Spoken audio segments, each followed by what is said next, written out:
На сайте Министерства просвещения России опубликован приказ со списком учебников, вошедших в федеральный реестр. В нем перечень изданий, которые допущены и рекомендованы к использованию в учебных заведениях. Татарстан, конечно, ожидал, что в приказе 2022 года появится и линейка переводных учебников на татарском языке по всем предметам. Без включения в федеральный список переводные издания в школах могут использоваться только в качестве учебного пособия и не имеют статуса учебника. И это несмотря на то, что являются полным и точным переводом учебника на русском языке, который, к слову, входит в этот государственный реестр. Это ожидание длится уже несколько лет, и до сих пор нет никакого просвета в этом вопросе. Эту проблему государственный советник Татарстана Ментимир Шамиев в свое время назвал несправедливостью и дискредитацией в системе общего школьного образования. Сама процедура вхождения в государственный реестр очень сложная и затратная, связанная и с получением лицензий на издание, и прохождением многоэтапной экспертизы. Но, казалось, Татарстан сделал уже все возможное для получения положительного решения. 79 переводных учебников должны были появиться в этих списках. Однако наши надежды не оправдались вновь. Переводные учебники опять не вошли в федеральные списки. И когда войдут, непонятно. В Татарстане свыше 57 тысяч детей обучаются на родном языке. За последние 20 лет количество национальных школ в республике сократилось вдвое. Причины, почему некоторые люди отказываются от образования на родном языке, много. У каждого родителя в каждом отдельно взятом районе она своя. Подробнее в репортаже Эльзиры Юзаевой.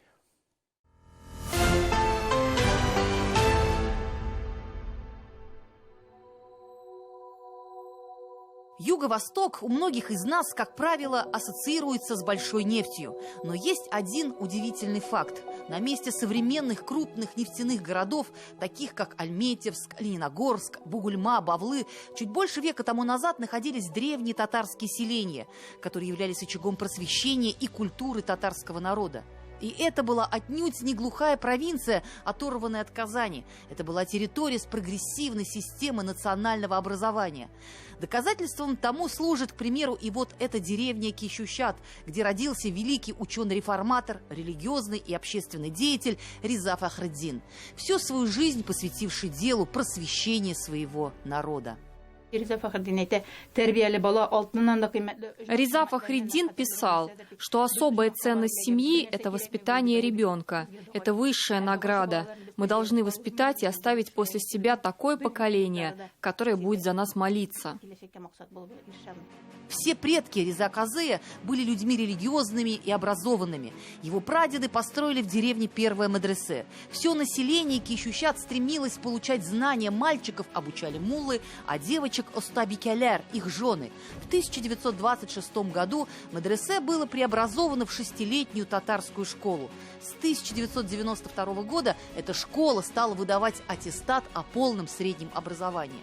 Один из наших знаменитых современников, выпускник школы Кищущат, известный татарский журналист и преподаватель Тальгат Минибаев, часто говорил своим студентам, что настоящую любовь к родному языку в полной мере прививает только школа, которая обучает ребенка на языке матери.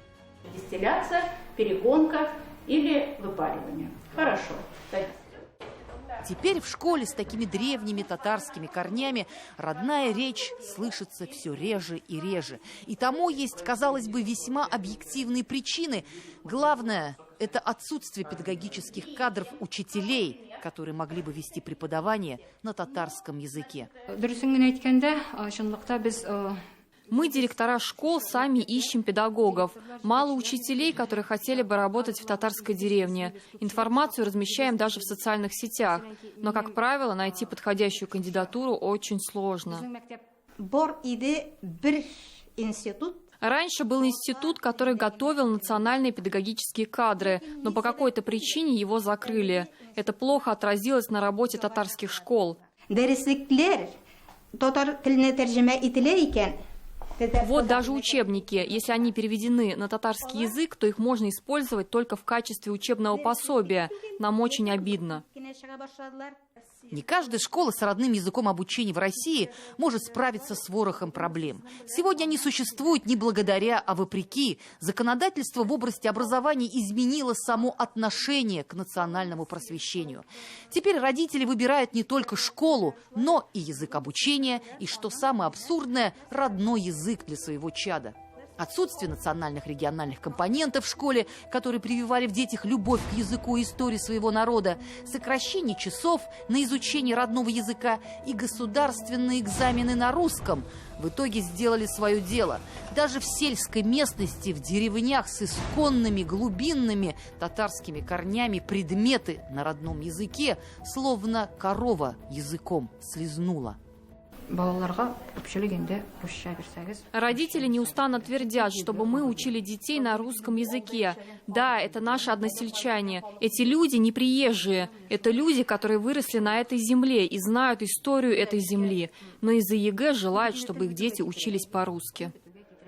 За последние 20 лет в Татарстане число школ с татарским языком обучения сократилось вдвое. В начале 2000-х годов в Татарстане было 1214 школ.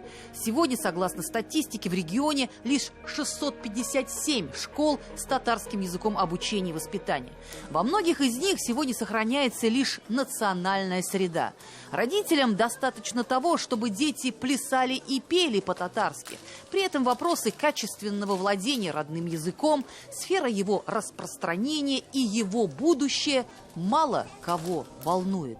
Даже в знаменитой татарской гимназии Альметьевска, на которую в начале 90-х годов смотрели как на светоч национального просвещения, сегодня остались лишь тлеющие угольки воспоминаний о былом прошлом, которые уже вряд ли можно вернуть. Мы хотим учить по-татарски, но родители хотят иначе. Школа теперь – это сервис по предоставлению услуг. Мы им должны оказывать эту услугу. Вот теперь какое отношение у родителей к школе и учителям.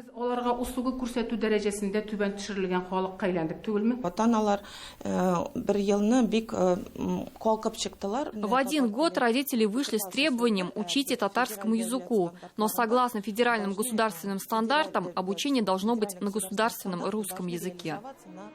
Не каждый готов идти против ветра. Легче свернуть корабль с курса. Пока национальные школы дрейфуют между тупиком и возможностью в поисках своей теплой гавани, которая, казалось бы, всегда была рядом. У нас есть переводные учебники, у нас есть еще учителя, которые могут обучать на родном языке, федеральные законы, которые дают право на образование на родном языке. Нам нужно, чтобы государство дало нам решительность, нужна воля для реализации этих возможностей. Диана, как ты думаешь, в будущем твой родной язык, он должен остаться языком образования, науки, истории, искусства, литературы, языком театра и общения? Конечно, должен. Мы должны беречь свой язык, мы должны его дополнять, обогащать и, конечно же, передать будущему поколению. Эльзира Юзаева и Андрей Кузьмин. 7 дней.